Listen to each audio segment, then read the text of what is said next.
But I can tell you that in my 26 years, every one of those bullets concerns me now.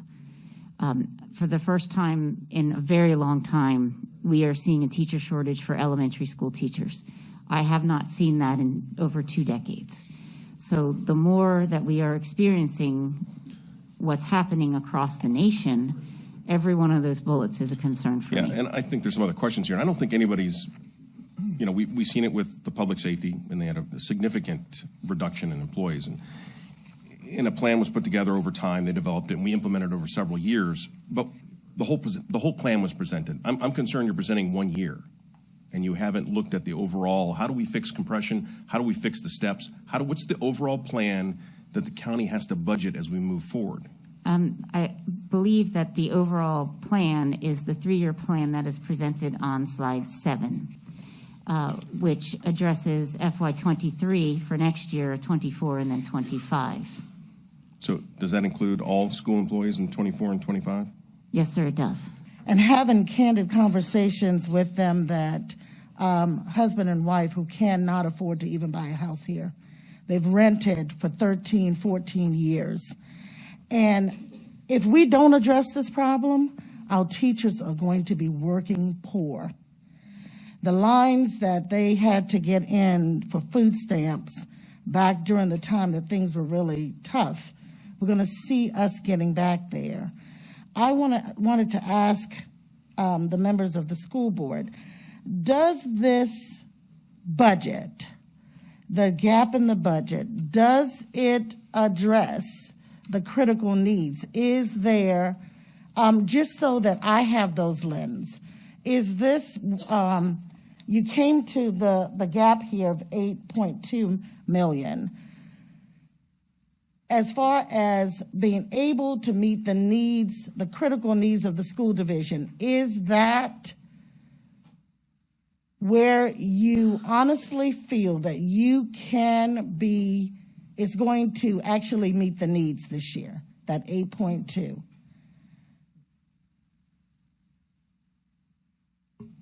Thank you for your question, Dr. Frazier.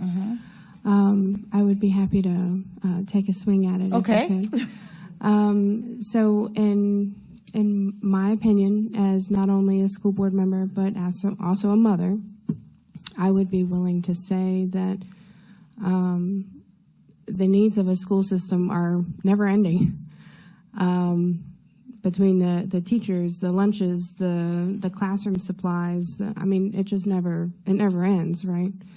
But sitting down and scraping through this budget with our entire board till wee hours of the morning sometimes. We've had many meetings over it, and this was the best thing that we could come to you with, that we felt that wouldn't, pardon me, but cost an arm and a leg. We've had meetings where, you know, we did straw polls where there was a $33 million list of things that everyone thought that needed to be put in the budget. But are we going to be able to get all of those needs at one time? Probably not. So we really worked on our budget, and like I said, we stripped it down to and really took a long look at it to see what's most important right now, what needs to be addressed right now. And these are the things that needs to be addressed right now. I'm sure I could list more, but you know, it's very hard to do a pay compression fix. It's very hard to add teachers. It's very hard to do all these things when you don't have money. See, we on the county side, we have money. We have tax revenue that comes in. And you know what we do? We spend it. It's the very first thing. We spend on the things that we need. You all come here, and you've come here for, this is my, 14th budget, 13th budget, whatever, and sit there and say the exact same thing. We need money from you. Well, you're getting it from the state. You're getting it from the feds. Just deal with it. Well, no, we need it from the locality. This is how we fund these things that are not in our budget. Well, why don't you just put it in your budget? Well, because they're mandated. So we can't just put in our budget. Well, why don't you use one-time funding? Well, you can't use one-time funding. Why can't you, and I wholeheartedly agree with you, why can't you put your health insurance and OPEB and everything else in your budget? Guess what we do on the county side? It's in our budget.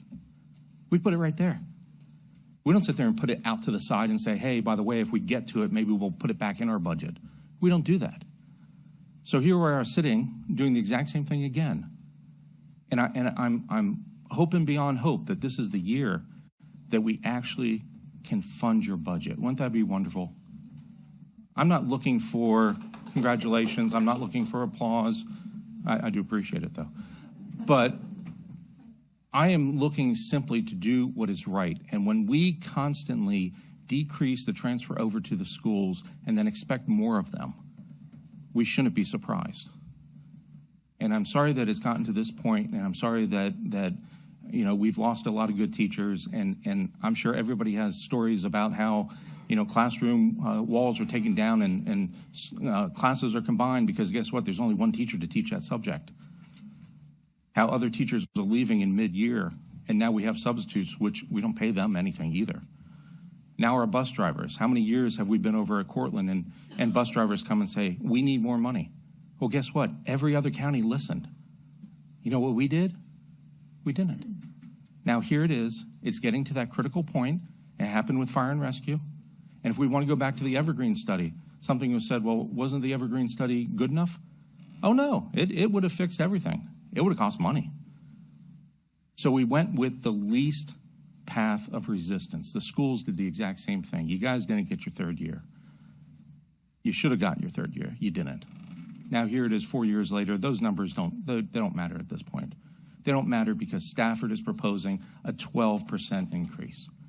It's not Fairfax. It's not Prince William. In many ways, they are turning into Prince William and Fairfax, which I philosophically don't like.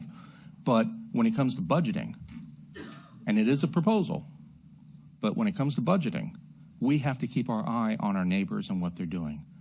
Because I don't want to get to the point where it's so critical and it's so, things have fallen apart and things are in a position where we have to hurry around or hurry up and try to fund the things that we should have been funding. If there's a teacher shortage, how are you going to get teachers when you now say, oh, we'll pay you now? Why don't we just do it all along and avoid all of these problems?